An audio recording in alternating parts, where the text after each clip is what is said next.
Oi, gente, tô começando aqui de novo. A gente tá reiniciando a live aqui porque o Instagram ele só aceita 1 hora de live.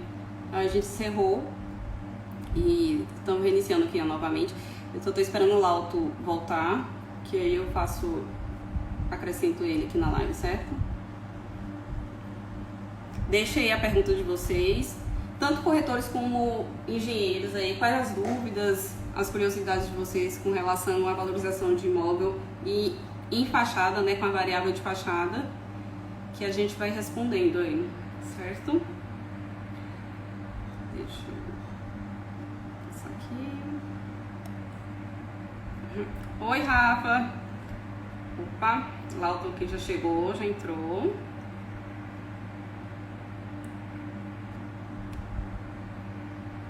Pronto.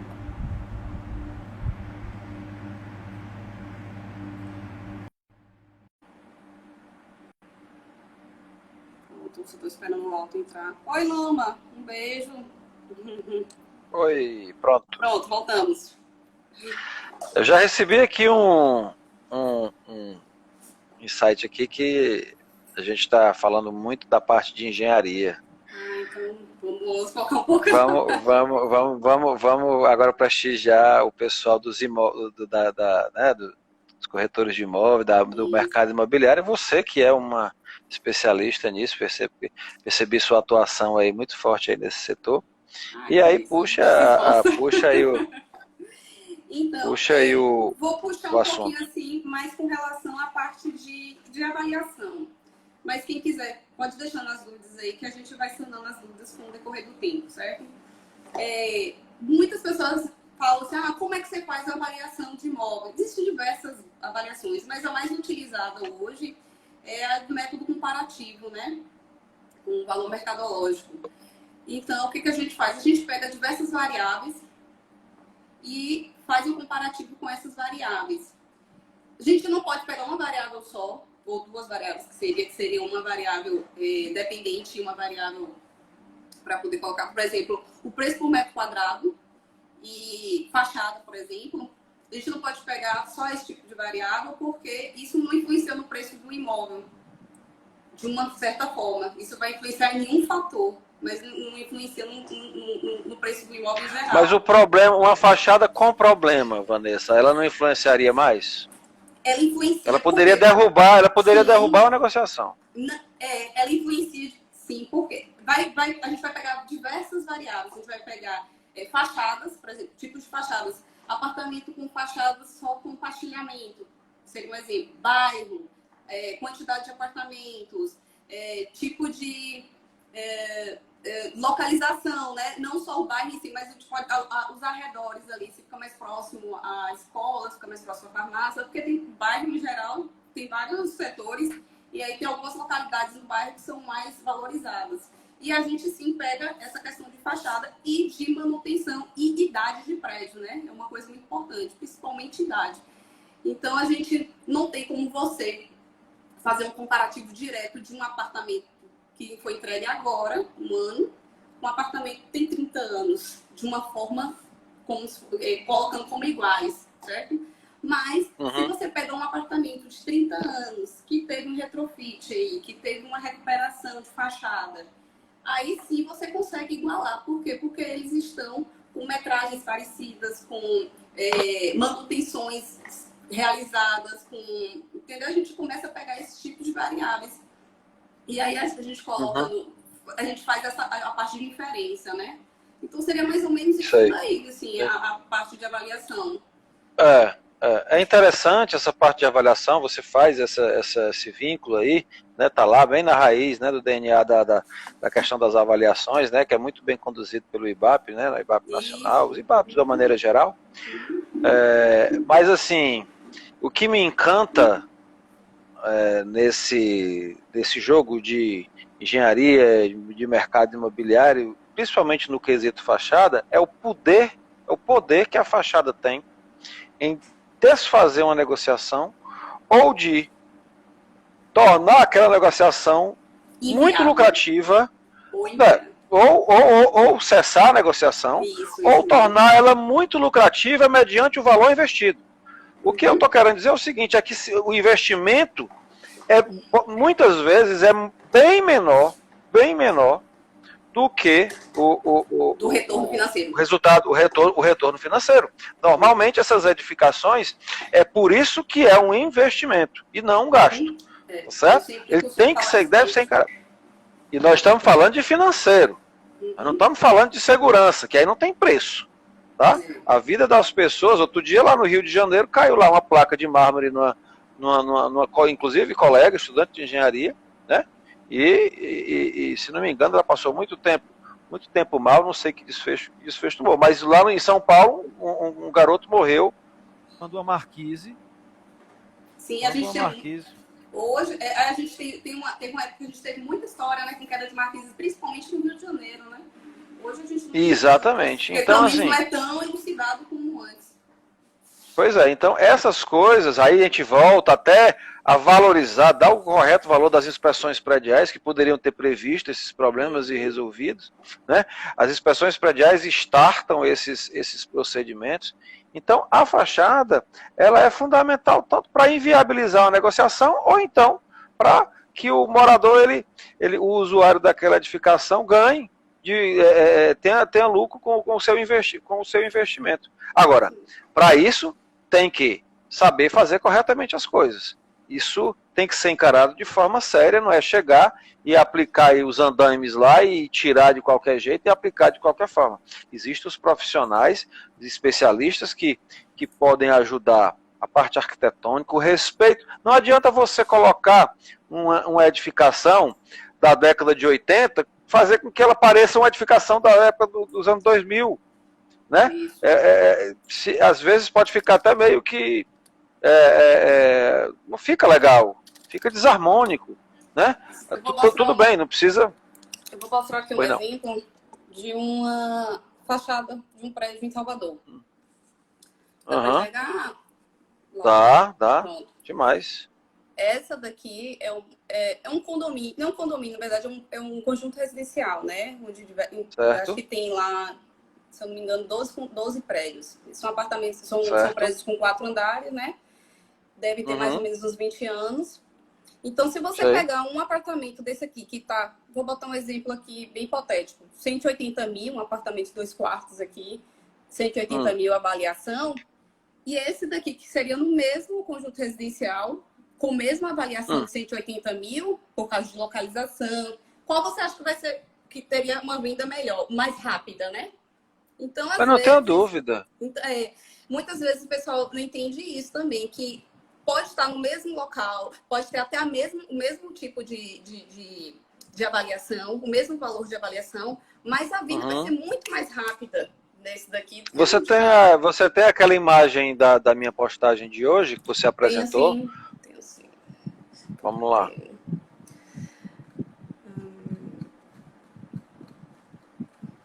Acho que eu voltei, deixa eu ver, peraí. Essa edificação que nós vamos apresentar agora, a edificação, pronto, perfeito. Baixa só um pouquinho, na primeira imagem, a de cima, a imagem superior. De cima? Pronto. Essa.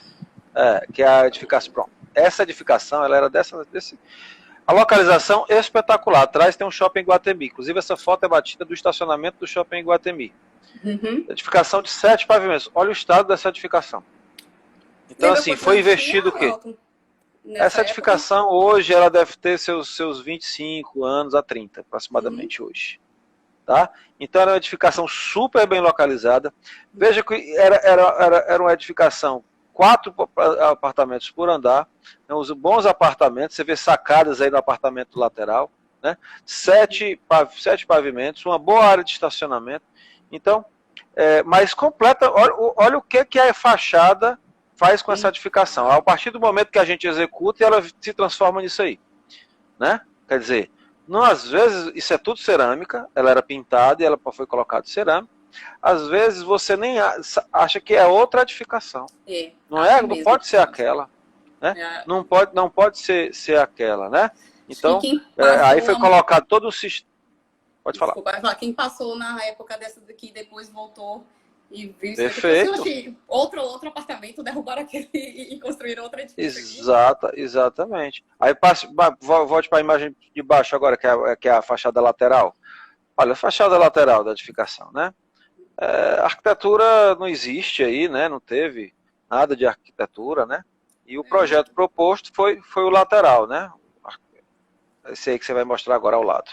Quer dizer, isso é outra edificação, não tem o que discutir. Já não falamos a mesma língua, né? Já mudamos aí o assunto. E por último, a fachada de fundos, que é aquela que você mostrou no começo, que a gente pode mostrar novamente. Olha, uma fachada de fundos, né? Uma fachada pintada, que, vai lá, não estava com tantos danos aí, pelo menos na foto, né? Mas lá estava, a gente podia ver bem, e ela se transforma nessa outra aí que à direita, né? Então, quanto custa um apartamento na edificação cinza e quanto custa um apartamento nessa edificação branca com caramelo, né? Então, a fachada, e não foi feito nessa edificação, não foi feito outra benfeitoria, não. Foi somente a fachada. E os relatos que eu tenho dos moradores, é que a edificação, o apartamento, ele valorizou 50%. Deixa eu mostrar depois aqui disso. Um apartamento que é muito famoso em São Paulo. Esse caso aqui, esse case aqui. Que é esse aqui, no caso, ele teve um retrofit um pouco mais consistente. Esse aqui é o edifício Marabaia. Quem quiser procurar aí na internet vai achar, né? É um edifício de mais ou menos 30 anos. 30, 40 anos agora. Pelo tempo já deve ter uns 40 anos. Então, na época que foi feito o retrofit, ele tinha mais ou menos 30 anos. E ficava num local muito bem localizado lá. Tinha uma localização muito boa lá. E aí, eles fizeram um retrofit, né? Eles acrescentaram... É um apartamento grande. É um apartamento por andar. São mais ou menos 400 metros por andar. E aí, eles acrescentaram varandas. Acrescentou aqui uma sacada, provavelmente deve ser a suíte principal. E uma varanda de 40 metros. Além de algumas modernizações que fizeram no apartamento. Mas, só para vocês terem uma ideia, esse apartamento, na época, isso aqui eu estou falando de 2002, mais ou menos, esse apartamento aqui valia, na época, R$500 mil. Né? Estou falando de muitos anos, né? De 20 anos atrás aí. E logo após a obra ser concluída, deu um upgrade para R$3 milhões. Só por questão de modernização. Claro que não foi só a fachada nesse caso, né? Mas teve modernização. Aí foi um retrofit de estrutura, de fachada. É outra edificação, né? Praticamente outra edificação. Mas assim, mudou o que aqui? Mudou fachada e a parte de lazer. Só para vocês terem ideia. Não foi tipo uma obra, assim, Você teve acréscimos de áreas aí, né? Aí se você computar aí metro quadrado construído, né? A área da edificação pelo valor do metro quadrado do local, você realmente, né? Mas eu conheço esse caso. Esse caso é bem interessante. Esse Marabaia é um caso bem famoso, né, aqui no Brasil, que foi um case. O Marabaia é um case. Um case. Então hoje você consegue encontrar apartamentos aí por 9 milhões assim fácil. Então é um caso, assim, para você ter uma ideia do que a gente está falando hoje de recuperação de fachada, de mudança de fachada e de valorização de fachada no condomínio. Isso daqui é um caso específico, mas para a gente abrir também a mente, né? O pessoal abrir a mente aí do que a gente pode chegar, né, Laudo? Não só com relação à manutenção, mas também com relação à valorização também do imóvel. Né? Se quiser dar um upgrade... O que a gente quer, a mensagem que a gente quer levar, acho aí que o pessoal daqui a pouco a gente vai estar chegando na parte final, mas a mensagem que a gente quer deixar é justamente essa, é que as pessoas cuidem das suas edificações, cuidem do quesito fachada. Aqui no Nordeste, a gente tem uma espécie, o pessoal acha que é cultura, porque é cultural aplicar cerâmica na fachada. Pode ser até cultural, mas esse cunho, esse cultural, ele tem um cunho técnico. Em outras lives eu já falei, eu percebi isso muito claramente na cidade de Maragogi, onde todas as casas frente mar são revestidas com cerâmica. A da rua de trás são pintadas. Isso demonstra o quê? Que a cerâmica a aplicação da cerâmica protege mais o pessoal, as pessoas, os não técnicos, né, o pessoal, né, que não é engenheiro, descobriu isso na prática, mas isso tem um cunho técnico, né? Isso tem o porquê, não é simplesmente questões culturais. Então, a cerâmica, ela é o melhor revestimento para as nossas cidades que tem problema de corrosão de armadura, que tem problema de agressividade do ar, que tem problema de poluição. Ela é a proteção, a melhor roupa, vamos dizer assim, para que se trabalhe questões de dilatação, questões de agressão do ar, né? Eu não tenho dúvida disso, e principalmente em questões de custo-benefício. Uhum. Com relação a essa parte de revestimento com cerâmica aqui no Brasil, ela tem um cunho muito histórico também, né? Que é por causa da colonização dos portugueses, né? Então a gente vê muito disso ali nos Lençóis Maranhenses. A maioria das construções são assim. Mas você sabia que foi aplicado lá em São Luís, e os portugueses eles não aplicavam nas fachadas, sim, né? Eles aplicavam na parte interna, na parte na parte interna, nos banheiros, e durante muito tempo eles chamaram as casas de pinico, né? Que era justamente isso, que era o assentamento das cerâmicas, dos azulejos, lá no Centro Histórico de São Luís. Tive ano passado lá em São Luís. Então, assim, isso é latente lá, espetacular, belíssimo, os azulejos lá, e levaram em Portugal, aderiu isso, foi meio ao contrário, aí a adesão foi de Portugal, a aplicar na parte externa, né, que eles aplicavam internamente. Quando a gente vai ali em Lisboa, na parte, né, de histórica lá, a gente vê muitos exatamente, muito bacana lá, bem bacana. Enfim, né? A gente tem que colher o que é bom, né? A gente tem que. O que é bom tem que ser copiado, né? Tem que ser copiado. A gente não precisa inventar. Se for para melhorar, melhora, mas pelo menos a gente copia o que é bom. Eu falo sempre, isso, né? Gente, eu não tenho vergonha nenhuma de copiar o que é bom, de perguntar para quem sabe, porque Por quê? A gente só cresce assim na vida. É verdade. É verdade. E aí, como é que estamos aí, Vanessa? Temos mais algum debate ainda? Deixa eu dar uma olhada aqui para ver se tem alguma pergunta. O pessoal entrou agora, deu muito boa noite aqui. Mais perguntas. Você ficou de responder alguma coisa da outra live, só que eu esqueci. Foi a questão a questão da alvenaria estrutural. Era a questão Quem perguntou, podia repetir essa pergunta? Alguma coisa com a alvenaria estrutural. Deixa eu ver aqui qual foi o nome da pessoa que ele perguntou aqui de novo. Professor, foi Horácio? Que ele botou aqui, professor, a pergunta do condomínio de alvenaria estrutural. Pois é. Eu queria saber, online, como eu li rapidamente, não deu para fixar. Mas se puder perguntar novamente, tranquilo. A gente agradece. O Horácio aí puder lembrar. Alguém perguntou aqui, costura em Z, deixa eu ver aqui, Brenda. Sim, pronto, costura em Z, lembrei, perfeito, pronto.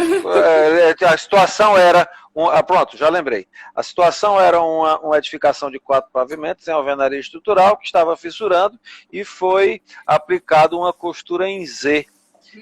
Para quem não sabe, essa costura em Z são aqueles ferros que o pessoal aplica né, aqueles em Z, que vai fazer tipo uma costura ao longo da fissura. Eu não costumo trabalhar com esse tipo de reparo, né? O correto é a aplicação das telas metálicas. Agora, não, o pessoal fala tela de galinheiro? Não, tela de galinheiro é para criar galinha, é outra coisa. É outro profissional. A gente é engenheiro, então a gente tem que usar as telas metálicas, as telas eletrossoldadas em cada fogo, malha 1 polegada, fio 1,24 milímetros, densidade 120 gramas por metro quadrado. Ter cuidado com essas telas aí, porque existem algumas marcas suspeitas, né? As marcas da Morlan, essas aí são boas para serem utilizadas, a faixa forte, são os que a gente percebe que tem uma boa galvanização. Tem que prestar atenção na galvanização, que muitas vezes pega aí, né? Umas telas, a gente tem que ficar de olho nisso, para não usar um material com qualidade baixa. Então, essas telas, elas sim resistem a questões de tracionamento, você vai curar o fissuramento? Não, o fissuramento ele vai existir lá, ele vai estar lá, né, normalmente. Né? O que é uma fissura normal? Nesse caso, dentro da normalidade, você vai abrir ali o teu revestimento argamassado, o teu reboco, certo? Vai tentar dar um enchimento nessa fissura e vai aplicar a tela. Essas telas elas têm 50 centímetros de largura. Utiliza o fissuramento como eixo, aplica 25 para cada lado, tá certo? Fechando nessa argamassa, né? Fechando esse fissuramento. E aí você vai conviver com o fissuramento, mas o fissuramento vai tentar trabalhar, a tela vai reagir e vai travar essa movimentação. O bom é o seguinte, interessante é o seguinte, é que se depois desse reparo, se passe um determinado tempo, aí um ano e meio, dando aquela observada, verificando se ela não reabre no mesmo local, se ela não surge em outro local, ou se ela se comportou e aí finalizou. Caso tenha algum evento, alguma erosão, alguma coisa que ela torne a aparecer, também tem que combater o que está causando, né? Lembrar que o fissuramento, ele é consequência de algo que ocorreu, tá certo? Ele pode ser um fissuramento passivo, ele aconteceu e parou. Então você fecha para não ter problemas de infiltração nem contaminação por sal cloreto, né, que é a nossa maresia, por carbono, por qualquer ataque químico aí, né? Então você fecha e observa. Caso torne a acontecer, o combate à consequência tá pouco. Você vai ter que procurar realmente a causa, porque a causa está deixando aquilo ali ativo. E aí as causas podem ser várias. Por exemplo, você tem fissuramento de 45 graus quando você tem balanço, né? Balanço estrutural, tração na alvenaria, corta 45. E aí você tem fissura de descolamento de estrutura com alvenaria, são fissuras mais horizontalizadas ou mais verticalizadas, né? São fissuras bem definidas. Né? Então, assim, existem várias maneiras de observar, mas particularmente essa amarração em Z, eu não utilizo não, eu utilizo as telas, porque eu acho que são mais, vamos dizer assim, elas são mais efetivas, né? Ao longo do fissuramento elas pegam de forma mais efetiva. O fissuramento em Z, ele é pontual, e a alvenaria, ela não tem resistência à tração. Se aquilo voltar, por algum motivo, tentar reabrir, você pode ter uma falha onde o Z não pegou, entre um Z e outro. E a tela, ela está mais efetiva, vamos dizer assim. Ela pega um campo maior, né, professor? E ela consegue... A atuação dela é mais completa, né? Ela atua ao longo, né, numa área, não num ponto, como é o caso dos Cs. Tem uma outra pergunta aqui, ó. A fachada voltada para o poente tende a ser mais sacrificada com o passar dos anos? Ela vai ter problemas mais térmicos, né? Ela vai ter problemas mais térmicos. Aqui em Fortaleza, o interessante é você conhecer a sua região. Aqui em Fortaleza, nós temos uma preferência de ventos e chuvas, né? Um sentido preferencial a sudeste. Então, a nossa chuva sudeste é mais ou menos nascente, né? Então, no nascente, nós temos mais problemas higroscópicos. A fachada sul e a fachada leste, onde recebe mais essa questão das correntes de vento e de chuva, então você vai ter mais problemas corrosivos e higroscópicos. As fachadas de poente são mais problemas térmicos, causados por dilatações térmicas, né? E aí você vai ter mais desgaste de aquela questão de contração, dilatação, que ocorre todo dia, isso aí não tem feriado nem dia santo, é todo dia, só muda a intensidade. Aqui em Aracaju também é o mesmo problema que a gente tem. Aqui também o vento aqui é mais sul, acho que não seria nem sul, nem sudeste, seria sul mesmo. Né? Mas a chuva aí, o importante é conhecer a região e entender que, né, muitas vezes, lá em Curitiba, por exemplo, nós não temos talvez tanta interferência solar, talvez em uma determinada época do ano, na época de verão, mas nós não temos aqui né, como Fortaleza, nós temos um verão eterno aqui, né? Dificilmente a gente baixa temperaturas aí na casa de menos de 20 graus, não existe. Dificilmente você vai encontrar isso, né? Eu me lembro, acho que uma vez só ou outra. Então você vai ter temperaturas elevadas, né? Então você tem que trabalhar a questão. Por isso que eu peço para os meus alunos lá na pós-graduação, os arquitetos, não judiarem às vezes, né, não aplicar uma cerâmica escura, né, em fachada de poente, né, porque já temos problema de térmica, né, e isso pode ser elevado esse gradiente aí. Ô, Alton, a gente tem outra pergunta aqui interessante. Qual a sua opinião sobre fachadas verdes dentro da realidade local? No caso aí de Fortaleza mesmo. Fachada verde ela é uma fachada assim ideologicamente muito bacana, entendeu? Mas tem que ter muito cuidado, porque a vegetação na fachada ela pode dar problema de infiltrações, né? Esse é o principal medo, é o que a raiz pode fazer, tá certo? A penetração de raízes pode fazer, e questões de água. Eu, particularmente, não sou favorável a jardineiras, por exemplo. Jardineiras em contato direto com o concreto. Porque não se dá a manutenção, né?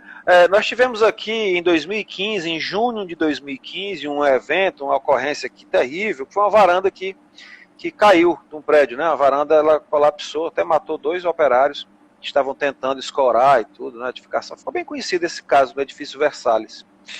Então, assim, um dos motivos foi foi numa época chuvosa, então você tinha uma jardineira que contornava essa varanda em balanço, que estava com contribuição de água, quer dizer, o peso era na ponta do balanço, o peso aumentado, você tinha mais contribuição de carga por conta dessa água. E o sistema de esgotamento, os tubos de esgotamento, ainda estavam os originais de 30 anos atrás. Como é que funciona isso? Não funciona. Um determinado inverno caiu a varanda. Tá? Não foi só esse o motivo, tiveram outros. Mas foi um acidente, não acontece por uma coisa só. Mas teve a contribuição da carga da água, da sobrecarga da água, e o não funcionamento do esgotamento dessa varanda, da parte da jardineira. Então eu não sou favorável, não gosto dessa questão de jardineiras. Eu prefiro que, se for de usar, use jarros de plantas. E as fachadas verdes, elas são uma tendência mundial, esse apelo ecológico é muito forte, mas tem que se ter cuidado com que tipo de fachada, a questão de raízes e a questão de água. Isso é fundamental. Tem que ter preparação bem correta para poder atender isso, né? E uma manutenção bem rígida. Bem forte, bem rígida. A gente vê que eu já tive a oportunidade de participar de uma cobertura verde, e aí a gente vê cada etapa, né? São várias etapas, não é simplesmente chegar lá, colocar uma manta e... Não, tem várias etapas justamente. E até o tipo de vegetação também, que tem que ficar atento, né? Porque tem vegetações que têm raízes mais... que precisam de locais mais profundos. Invasivas, né? Mais invasivas também. Então tudo isso influencia, né? Eu sei que a teoria é muito boa, né? O conceito é muito bom. A ideia é o que eu falei, ideologicamente muito bacana a ideia, mas tem que se tomar cuidado para não ter interferência na estrutura. Isso mesmo. Principalmente na estrutura. Isso mesmo. Eu tenho um case aqui para mostrar, professor, que é vai ser rapidinho, não vou tomar mais tempo de ninguém aqui, não. É um estudo que eu estava fazendo aqui para uma edificação aqui em Salvador, daqui de Aracaju. Foi um prédio que eu fiz a vistoria. E aí, nessa vistoria, eles estavam precisando fazer a manutenção da fachada. E nessa manutenção da fachada, lá era uma parte pastilha, outra parte pintura. E aí, conversando com o síndico, a gente chegou a um consenso que eles queriam também, né? O pessoal queria, a maioria pelo menos uma grande parte das pessoas querem colocar, pastilhar o prédio completo, certo? E aí a gente foi fazer um estudo para poder se era viável ou não, e quanto seria o investimento, mais ou menos. Vou mostrar aqui rapidinho. Eu vou fazer aqui para um comparativo de preço para um apartamento do 4º andar, que também isso influencia, né, é uma variável que influencia bastante no preço. Então, é um apartamento norte-leste, no bairro de Jardins aqui, que é um bairro famoso aqui em anos, né? O quarto andar são 80 metros quadrados, 3 quartos, 2 vagas de garagem, área de lazer, que a gente fala assim, área de lazer completa, piscina, cinema, quadro de esportes, brinquedoteca, academia, etc. Né? O imóvel, ele está sendo avaliado hoje, 420 mil. Não, o imóvel hoje está sendo avaliado por 420 mil e ele, com essa valorização com relação à fachada, ele pode ser avaliado até 500 mil, certo? Uma valorização aí de 80 mil, 20% mais ou menos, né? O custo do investimento aí foi de 1 milhão e 200, de vários orçamentos que a gente pegou. Como tem esse negócio do corona, a gente teve que dar uma parada aí, então tá só na parte vai estar na parte agora de aprovação, né? Esperando o condomínio para poder aprovar. Uhum. Além desses 1 milhão e 200 mil aí, tem vários serviços que estão implantados, né? Teste de percussão, porque existe uma parte que ainda tem pastilha, e aí vai fazer o teste para poder verificar se vai precisar trocar ou não. Então, isso aqui é um Isso aí é em Aracaju, né? Em Aracaju, estão perguntando isso, aqui, é em Aracaju, isso Sergipe. aqui em Aracaju, isso. São duas torres, viu, gente? Só para vocês terem noção aí, são 2 torres aqui. Tem a total de metragem aí? Eu não tenho, mas posso conseguir aí, depois eu consigo falar para você. Esse 1 milhão e pouco de investimento é material e mão de obra, é isso? Não, aqui é só mão de obra, material tá fora. Só mão de obra. Material tá fora. Porque ainda faltava ainda incrementar nesses custos, isso, né? Viu, gente? Isso é importante, foi até importante perguntar. Isso aí é só mão de obra, viu? São 104 unidades, né? São 2 torres, 13 pavimentos, 4 apartamentos por andar, com um total aí de 104 unidades. E o custo para cada unidade ficaria de 11 mil reais. Então, você já consegue ver aqui uma valorização. Essa obra aqui, inicialmente, seria para mais ou menos um ano e meio. Que eles iam ver aí como é que eles têm um dinheiro em caixa e ia ver se eles iam usar parte do dinheiro em caixa e parte de taxa extra, né? Como toda boa obra de condomínio tem que ter. Então, só para vocês terem uma noção aí que só esse estudo aqui, claro que isso aqui é um estudo muito prévio, né? Tem uma parte que é muito mais robusta, assim, que é a parte de cronograma, enfim, outras variáveis também. Mas isso aqui, de estudo prévio aqui, a gente já viu que tem uma valorização de 20%. E nessa unidade que eu estou falando aqui, porque é uma unidade norte-leste, certo? A unidade sudeste, ela teria uma valorização maior. E essa unidade aqui é da torre de trás, não é da torre da frente. Porque a torre da frente que estaria para a rua. Então, é só para vocês terem... Porque... não sei se então veja aí, o que a fachada pode fazer, né? Você está renovando a fachada, você tem um custo inicial aí de 11 mil reais, vamos dobrar isso aí. Vamos dobrar porque tem material, né? Vamos dizer que seja 20 mil reais. 20 mil reais. E a valorização de 100. Isso. Olha isso aí. Daí já imputa, e nesse estudo aí já imputa o que? A gente já coloca também custo de manutenção, que diminuiria, então valeria a pena, porque o prédio já não teria esse custo de manutenção tão ostensivo como tem hoje com relação à pintura. Então, mas hoje ele tem algum problema específico na fachada, Vanessa? Tem alguns pontos, eu posso ver se eu acho aqui, tem alguns pontos que já tem vazamento, tem infiltração, desculpa, teve uma chuva que apareceu uma infiltração em alguns apartamentos, mas foram bem poucos, e foram 6 apartamentos, para ser mais específico. E ele é pintado hoje ou é cerâmico? Ele é parte pintura e uma parte pastilha, certo? Mais pintura ou mais cerâmica? Mais pintura. São só detalhes, né, em cerâmica, né? Só são detalhes, isso. Deixa eu ver se eu consigo pegar aqui, que eu não vou mostrar a foto dele completa, mas eu mostro da parte específica, assim, do que estava tendo problema de infiltração, né, que foi justamente na junta, né? A junta estava... Molhou lá o papel de parede de alguém, né? Exatamente. E pior, se fosse papel de parede, seria de menos. O problema lá foi móvel.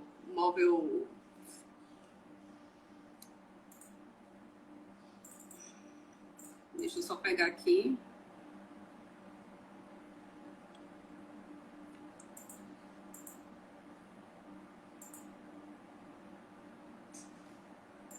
O Mauro está fazendo uma pergunta interessante aí para você. Pergunta aí, professor, só porque eu estou procurando.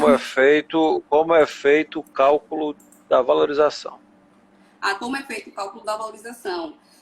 Como eu falei, existem diversas variáveis, né? Então, hoje, como esse apartamento ele não é partilhado, a gente faz uma comparativo dele de apartamentos, de prédios com o mesmo tipo dele, com as mesmas especificações dele, certo? É claro que se tiver se for em algum lugar muito específico e que só tenha ele, aí a gente tem que mudar até a metodologia. Não pode fazer por comparativo direto, a gente tem que fazer alguns tipos de comparativo indireto. Mas hoje a gente faz mais por regressão linear múltipla com variáveis iguais. Então eu vou pegar imóveis bem parecidos com ele, com o tipo de revestimento dele, com quantidade de quartos, áreas de lazer, variáveis bem parecidas, assim, para a gente poder comparar com coisas diretas. Porque é a mesma coisa se você compararia, deixa eu ver, eu não sou muito boa de carro não, mas vou botar um exemplo aí, um Renault com um Ford Ka, não sei, posso ser, mas seriam equivalentes, certo? Não posso pegar um Fusca e comparar com a Ferrari. Seria mais ou menos assim, de forma bem grotesca aí que eu tô falando, mas seria mais ou menos isso. Deu para entender, Deu pra entender, né? Deu demais. Claro que tem outras coisas assim, que localização, idade, tudo isso influencia. Uhum. Mas de uma forma bem geralzona, assim, acho que... Ai, achei aqui, mas deu uma travada.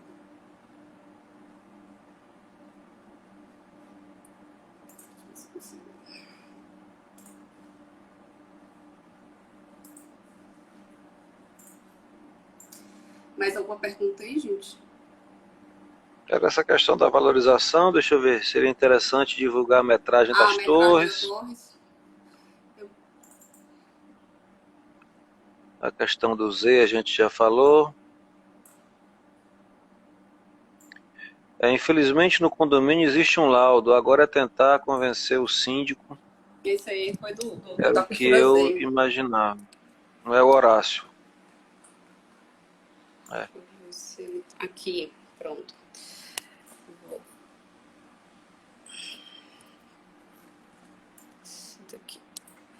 Esse daqui é só uma foto aqui do detalhe, né? Que aqui tem a parte da pintura e aqui a parte do detalhamento, né? Daqui a pastilha e aqui uma cerâmicazinha, certo? Aí você vê aqui que aqui nessa diferença aqui ele tem um problema aqui também por causa da distância, né? Tem deixa eu ver se eu acho uma foto aqui que tem uma fissura, que aí já ajuda, já influencia bastante aqui. Tem essa diferença aí, ó. A diferença de nível entre a fachada e tal. E aqui tem uma fissura. Aqui tem uma fissura grande que influencia. E aí a gente... Isso é uma borda de janela, Isso é uma borda de janela. A parte superior aqui... Esse batente aí já é um retentor de água aí, tranquilo. Então, assim, olha essa foto aí, olha essa foto que eu falei do peitoril. Uhum. A água passa pelo rejuntamento aí. Não, nessa casa aqui não é peitoril, professor. Aqui é a parte de cima. Ah, tá, essa é a lateral? Aqui é a lateral. Porque você bateu a foto de baixo para cima. De baixo para cima, isso. Ah, tá, porque eu achei que fosse... Mas a gente encontra muito isso, você deve encontrar assim mesmo, muito isso, essa questão. Como se fosse o peitoril, isso aí. Né? Era isso que eu estava falando naquele momento. Mas aí aqui foram diversos probleminhas que eu encontrei. Assim, não foram em muitos apartamentos, foram em 6 específicos que aconteceu isso por causa de uma chuva que teve aqui, uma chuva torrencial aqui que deu. E aí você vê diversos problemas aqui de infiltração, justamente por causa disso, né? Dessa diferença de material. O que eu estou vendo aí é que vale muito a pena fazer esse investimento na fachada para que a edificação ganhe valor imobiliário e as pessoas possam até fazer bons negócios, né? Aumentar o seu bem, né? Então, assim, é isso que o valor do seu bem, aumentar a qualidade do seu patrimônio. Então, isso é importantíssimo. Eu acho que era isso a mensagem que a gente queria deixar quando se fala de fachada e quando se fala de patrimônio. É fazer com que aquele patrimônio se valorize através da fachada e não deixar que a fachada desvalorize. Esse é o grande X da questão, é a grande mensagem que a gente veio hoje deixar aqui. Alguém perguntou aqui se tem, na parte revestida, de pintura e textura, junta tem sim. Não, com relação à junta tem tudo certinho, só que questão de a gente tem que tomar cuidado com isso, tá? A gente tem que tomar cuidado com isso. Eu não sei qual o tipo de material que foi utilizado, mas aí a gente já viu que tem muitas juntas que assim, quando você tem a questão de pintura, você deve fazer frisos, né? As juntas elásticas, elas são para os revestimentos cerâmicos, né? O revestimento cerâmico.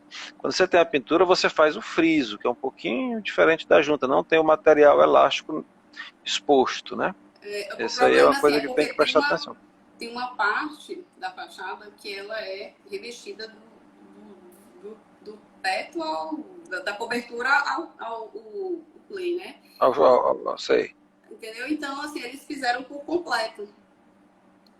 Fizeram por revestimento. Entendeu? Enfim. Mas está me aparecendo falta de projeto de fachada. Faltou projeto aí. Assim, eu não posso falar muita coisa. Não, tudo bem. Mas a gente vê que tem muita coisa assim que a gente... Gente, é porque é difícil a aderência, do selante, entendeu? Do material elástico, vamos dizer assim, para não falar selante. É difícil essa aderência do material elástico quando você tem um revestimento de pintura, tá? Isso. Quando você tem a borda de uma cerâmica, ali é a base de aderência. Quando você não tem, você tem porosidade, você tem uma pintura ali que não vai aderir, o material elástico não vai aderir. Por isso que você faz só o friso. E não se faz junta elástica em pintura. Mas assim, uma das observações que a gente fez é que realmente o material que foi utilizado não foi de tão boa qualidade. Não foi de boa qualidade, né? Porque a gente olha aqui, está falando justamente isso, porque essa é a ideia de revestir tudo com cerâmica. Teria que pensar nessa questão, exatamente. Se a ideia, me pareceu, se você abriu junta no teu embolso antes do revestimento, é porque teoricamente a ideia seria revestir tudo. Lógico. Mas na prática não foi bem assim, né? Não, o projeto também não tinha, não era pintura mesmo. Então foi um erro. Então é falta de conhecimento mesmo de projeto. Que acarretaram isso, mas eles estão já decidiram aí e agora já vão se resolver com relação a como vai fazer a execução da obra. Isso é importante, se não está no adequado, vai para o adequado. O importante é corrigir, né? Não pode a gente fala, né? 1h45 de live, hein? A gente fala. Daqui a pouco o Instagram vai expulsar a gente de novo. É isso aí. Vamos finalizar, acho que o pessoal tá já qual é a NBR específica para a fachada? Apenas com pinturas, para saber os frisos corretos. Eu posso passar depois para você essa NBR. Certo? A NBR, quando você tem cerâmica, é a 13755.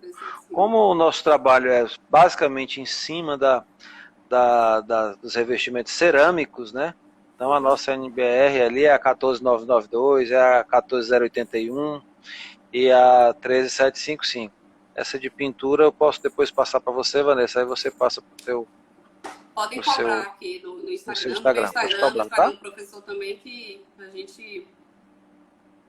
Aqui em São Paulo tem muitos cases de problema de fachada. Se fosse só vocês, é o Brasil todo.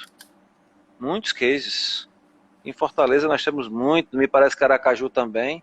Sim. Salvador, estava conversando com o pessoal de Salvador semana passada, tem muito.